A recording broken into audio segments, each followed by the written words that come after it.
अस्सलाम वालेकुम नाज़रीन, अहमद राना व्यूज़ में आपको खुशामदीद। इंडिया की इस वक्त जो सूरत हाल है, जहाँ पर मंदिर बंद हो चुके हैं और मसाजिद को खोलने के लिए गलियों में जो ऐलानात हो रहे हैं और तरावी पढ़ने के लिए मुसलमानों से जो इस वक्त इल्तजा की जा रही है, ये वही इंडिया है जहाँ पर मुसलमानों की मसाजिद के फ़ैसले होते रहे, जहाँ मुसलमानों की मसाजिद के फ़ैसले मंदिर में तब्दील होते रहे और मुसलमानों को इबादत के हवाले से बहुत परेशानी का सामना था। तो इसी इंडिया में जो अल्लाह पाक हर चीज़ पर कादिर है, वो अपनी बंदगी में तमाम लोगों को ले आया है।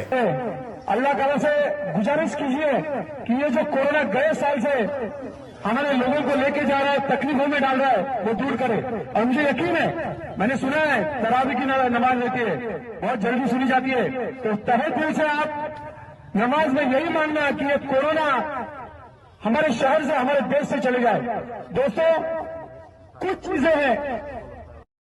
इंडिया में ये सूरत हाल पैदा क्यों हुई और इंडिया जहाँ पर बहुत सारे मज़ाहिब इस वक्त मौजूद हैं, क्यों वो दीन इस्लाम और क्यों इस्लाम मज़हब की तरफ रुजू कर रहे हैं, क्यों वो हर खुदा और जिस खुदाए वाहदा ला शरीक पर हम यकीन रखते हैं उसकी तरफ वो क्यों लौट आए हैं। इस सारी सूरत हाल के पीछे इंडिया में मौजूद इस वक्त वो डेडली वायरस है जिसको डबल म्यूटेंट कहा जा रहा है। पहले तो आपको ये जानना ज़रूरी होगा कि डबल म्यूटेंट इंडिया में कहाँ से आ गया और ये इंडिया में जो डबल म्यूटेंट की जो टाइप है वायरस का, जो ये वेरिएंट है, ये कैसे प्रोड्यूस हुआ और ये क्यों ख़तरनाक हुआ और अचानक कहाँ से आ गया। दूसरा जो हमारा आज की वीडियो में आपको जिस पे ब्रीफ करेंगे वो ये कि इंडिया की इस वक्त सूरत हाल क्या है और इंडिया में वो कौन से दो बड़े इवेंट हुए जिसके बाद वहाँ पर वायरस जो है बुरी तरीके से फैला, और इंडिया की जो मौजूदा स्टैट्स और फैक्ट्स हैं कि कितने लोगों की वहाँ मौत हो रही हैं, इस पर भी बात करूँगा। और एक तहकीकाती इदारे के मुताबिक इंडिया में अगर ये सूरत हाल खुदा न खास्ता कंट्रोल ना हुई तो जून के पहले हफ्ते में हर रोज़ 2700 लोगों की अमवात हो सकती हैं।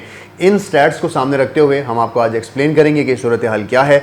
पहली चीज़ तो ये कि आपने हमारे चैनल को सब्सक्राइब रखना है, बेल आइकन दबाए रखना है ताकि हमारी रिसर्च वीडियोस आप तक पहुंचती रहे। तो पहला सवाल तो ये कि डबल म्यूटेंट वायरस क्या है। तो आपको नाज़रीन बताऊं कि जो कोविड-19 है इसने बहुत सी शक्लें बदली हैं। अगर साउथ अफ्रीकन वेरिएंट की बात की जाए, इंडियन वेरिएंट जो कि इंडिया में मौजूद वायरस था उसको कहा जा रहा था, लेकिन इससे पहले ब्राज़ील, अमेरिकन वेरिएंट जो कि कैलिफोर्निया से स्टार्ट हुआ, बहुत सी टाइप्स जो हैं मुख्तलिफ इलाकों में एक्सपीरियंस की गई। इटली के अंदर जो वायरस था वो बहुत डेडली वायरस था, लेकिन जो पहली लहर इंडिया के अंदर आई थी वो बहुत डेडली नहीं थी। अब ये कहा जा रहा है कि कैलिफोर्निया का जो कोविड-19 था या वहाँ का जो वेरिएंट था और वहाँ से आने वाले लोग, जब अमेरिका के लोगों का इंटरेक्शन इंडिया के लोगों के साथ हुआ और उन फ्लाइट्स के रास्ते जो वायरस यहाँ पहुँचा, उसके साथ जो बाकी वेरिएंट्स मौजूद थे, इन दोनों का आपस में एक ऐसा वेरिएंट बना है जिसको डबल म्यूटेंट कहा जा रहा है, जिसने एक नई शक्ल को इख्तियार किया है और दो मुख्तलिफ शक्लों के साथ ये वायरस किसी एक शख्स के अंदर मौजूद होता है, जिसके हवाले से डॉक्टर्स भी परेशान हैं और अभी तहकीक की जा रही है कि इस वायरस से कैसे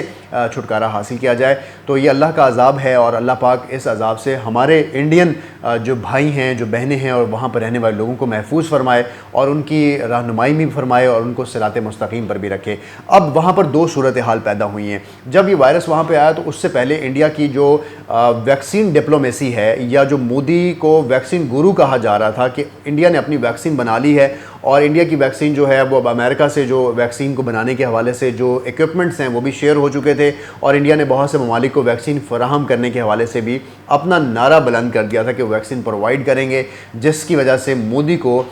वैक्सीन गुरु या इंडिया की जो वैक्सीन डिप्लोमेसी उसको कहा जा रहा था कि इंडिया का रिसर्च के अंदर एक अच्छा नाम जो है वो दुनिया एक्सेप्ट कर रही थी। लेकिन एक मुल्क जो इस तरह की तहकीकात और इस तरह की चीज़ों पर बहुत उबूर रखता है और वो पावरफुल बन रहा था, अचानक फिर वहाँ हुआ क्या? वहाँ पर एक तो जो मिसकॉन्सेप्शन है जो कि पाकिस्तान में भी पाई जाती है कि हम शायद ऐसे घरों में और ऐसी खुराक खाते हैं जिससे हमारी इम्यूनिटी पहले से स्टेबल है और वायरस का हम पर अटैक नहीं होता। तो खाला जी ये मास्क तुसी क्यों नहीं लाया? बेटे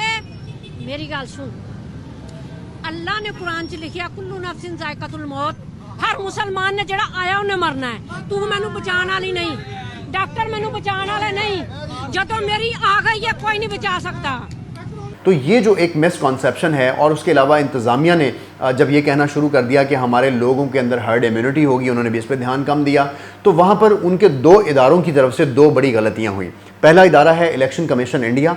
और दूसरा जो इदारा है वो क्रिकेट बोर्ड ऑफ इंडिया। तो क्रिकेट बोर्ड ऑफ इंडिया ने मार्च के वस्त में एक सीरीज़ का अनाउंसमेंट की है जिसके अंदर इंग्लैंड और भारत के दरमियान 2 इंटरनेशनल मैचेस हुए और उस इंटरनेशनल मैचेस में 1,30,000 शायकीन जो हैं उस मैचेस के लिए आते जाते रहे और मैचेस को देखा गया। और इस सूरत हाल में वहाँ पर जो गैदरिंग हुई उससे जो ये डबल म्यूटेंट वायरस है वो लोगों में ना सिर्फ ट्रांसफ़र हुआ बल्कि लोगों के केसेस जो हैं वो आना रिपोर्ट हो गए, आना शुरू भी होने लग गए। लेकिन जो दूसरी साइड पर जो इंडियन इलेक्शन कमीशन की अगर मैं आपसे बात करूँ तो 5 रियासतों में बहुत बड़ा इलेक्शन हुआ। 18 करोड़ आबादी 5 रियासतों की इंडिया की इलेक्शन में कॉन्टेस्ट कर रही थी और पाकिस्तान की टोटल आबादी 22 करोड़ है। तो आप अंदाज़ा लगाएं कि पाकिस्तान पूरे में जैसे इलेक्शन कंडक्ट हो, तो जब इलेक्शन होता है तो कैंपेन होती है, गैदरिंग्स होती है, ऐलानात होते हैं। तो जो अमित शाह हैं, मोदी के जो राह रास्त हैं, वो इलेक्शन की कैंपेन्स का हिस्सा भी थे और इलेक्शन लड़ भी रहे थे और रियासत गुजरात के अंदर बढ़ चढ़ के अपने मुकाबले में वो शामिल भी थे। तो वहाँ पर जो लोगों की गैदरिंग है और उसके बाद जो क्रिकेट की गैदरिंग है, उसके अलावा वहाँ के जो रिचुअल्स हैं,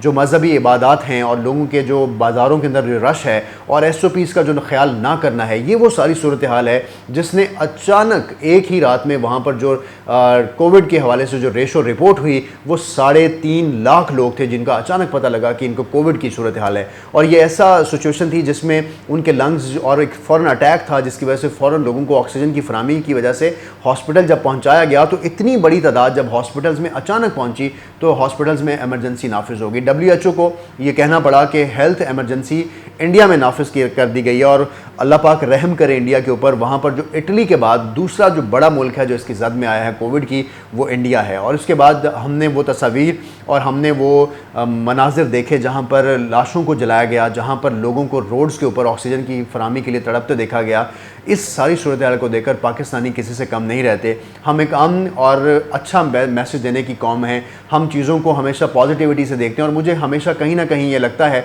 कि हमारी जो कौम है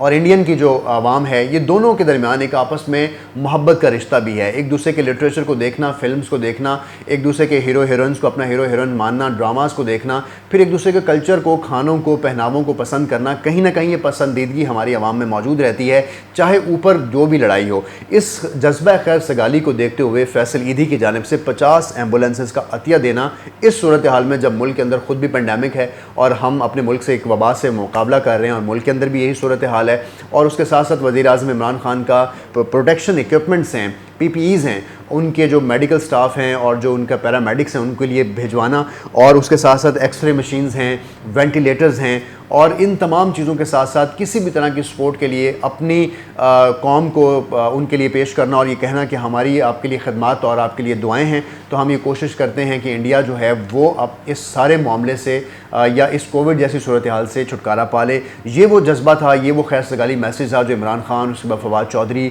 और डिफरेंट जो पॉलिटिकल पार्टीज़ हैं, उनके जो सपोर्टर्स हैं, उनके जो लीडरान हैं, उनकी जानिब से इंडिया को पहुँचाया गया। ना सिर्फ इंडिया के इस सूरत हाल से पाकिस्तान डिस्टर्ब हुआ, दुनिया भी डिस्टर्ब है, लेकिन इंडिया की आवाम ने भी पाकिस्तान के इस जज्बा खैर सगाली को, इस मैसेज को बहुत अच्छा वेलकम किया। तो वो जो एक बात है, कहा जा रहा है कि इस्टेब्लिशमेंट या फ़ौज या पॉलिटिशियंस ये चाह रहे हैं कि पाकिस्तान और इंडिया के हालात ठीक हों, नहीं, अवाम भी शायद एक दूसरे के दुख दर्द में बराबर के शरीक होते हैं, एक दूसरे के लिए अपनी राहें और बाहें हर वक्त तैयार रखते हैं कि एक दूसरे के हालात को ठीक करने की बात की जाए। और यही वो जज्बा है जिसमें हम जज्बा ईमानी को लेकर उनके आगे बढ़ते हैं। इंडिया की मसाजिद में जब ऐलानात हुए और वो ऐलान ये हुआ कि अल्लाह से ये दुआ की जाए कि इंडिया को इस वबा से महफूज रखा जाए, तो ये उस तरफ लौट कर आना है जो असल राह है। और इंडिया के अंदर जो मुसलमानों के साथ जुल्म होते रहे, तो बहुत सारे इंडिया के बहुत से लोगों में एक परसेप्शन पाई जा रही है कि शायद कश्मीर में होने वाले जुल्म की ये सज़ा है जो इंडिया इस वक्त भुगत रहा है। अल्लाह करे कि ऐसा ना हो, अल्लाह पाक उन पर रहम करे। और इसलिए मैंने ये वर्ड यूज़ किया था कि उनको सिराते मुस्तकीम पर रखे। इंडियंस के अंदर जो जुल्म हुआ है, जो पैलेट गन्स का इंडिया ने इस्तेमाल किया है, वहाँ के जो बच्चे और जो माएँ और जो बेटियाँ वहाँ से जलाई गई हैं, उनके रेप हुए हैं, वॉर क्राइम्स हुए हैं, वहाँ के बच्चे अभी तक नहीं पढ़ सके हैं, बूढ़े अभी तक कैद हैं, वहाँ के लोगों की मूवमेंट पर आपने पाबंदी लगाई हुई है। ये सारी जो इंसानी हुकूक की पामालियाँ जो इंडिया ने की हैं, हम अल्लाह से दुआ गो हैं कि अल्लाह पाक उनको माफ़ फरमाए और ये कहीं उसका अजाब उनके ऊपर ना हो। इसी सूरत हाल में हमने कुछ ऐसी वीडियोज़ और ऐसे मैसेजेस भी देखे जो इंडियन गवर्नमेंट के कुछ लोगों ने वॉइस नोट्स मैसेजेस की है, जिसमें उन्होंने कहा कि लोग ये कह रहे हैं कि हम इंडिया जो है कश्मीर पर इस वक्त कब्ज़ा किए हुए है, इस वजह से अजाब उन पे आया। तो उन्होंने कहा ये मजाक है।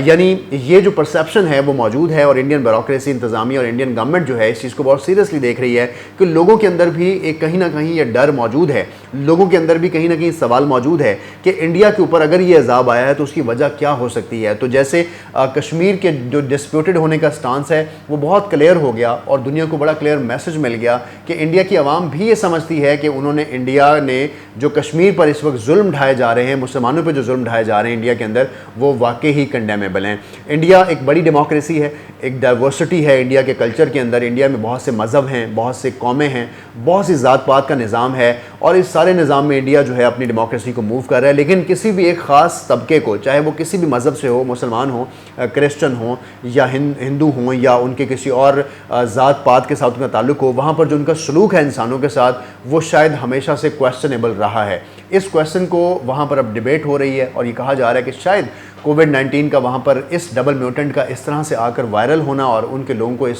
सूरत हाल पर लेके आना एक ख़तरे की घंटी है। इस वक्त अगर मैं आपको स्टैट्स बताऊँ इंडिया में, तो इस वक्त कम से कम 2.25 करोड़ लोग इस वक्त कोविड के जद में हैं। और 2.25 करोड़ का मतलब है कि अगर खुदा न खास्ता एक शख्स भी दूसरे शख्स के साथ अटैच होता है या उसको अपना कोविड वायरस मुंतकिल करता है तो ये जो रेशो है वो डबल ट्रिपल हो सकती है। इंडिया अरबों का मुल्क है, यानी 1 अरब सवा अरब इंडिया की आबादी है।